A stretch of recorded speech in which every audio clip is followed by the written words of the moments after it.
আমি বুঝি না আমি ভিডিও বানালে লোকের কী সমস্যা। কিছু কিছু লোক ভিডিও বানাই বলে অনেক হাসাহাসি করে আর বলে আমি নাকি সারাদিনই ভিডিও করি। তো তাদেরকে জিজ্ঞাসা করি যে আমি যদি সারাদিন ভিডিওই করি তাহলে আমার বাড়ির কাজগুলো কে করে? সকালবেলা উঠে আশিবাসি সেরে স্নান পুজো, তারপরে বাচ্চাদের খাবার, তারপরে 9:30টার মধ্যে রান্না। তো সেই কাজগুলো কি আমার অন্য লোকে এসে করে দিয়ে যায় আমি যদি সারাদিন ভিডিওই করি? আর সত্যি কথা বলতে কেন ভিডিও করব না? যেটা আমার কাজ আমাকে সেটা করতেই হবে।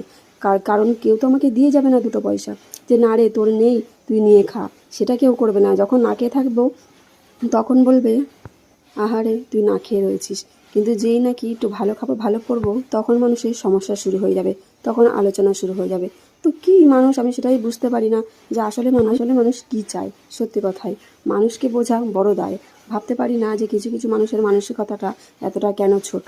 এটা আমি কাজ করি, এটা নিয়ে আমার লজ্জার কিছু নেই, কিন্তু তারপরেও তারা নানান রকম কথা বলে। তো যা বলে বলুক, আমার কিছু করার নেই, কারণ এটা আমার কাজ, এটা আমাকে করতেই হবে। তো যাই হোক, অনেক অনেক ভালোবাসা বন্ধুরা, ভালো থেকো, সুস্থ থেকো।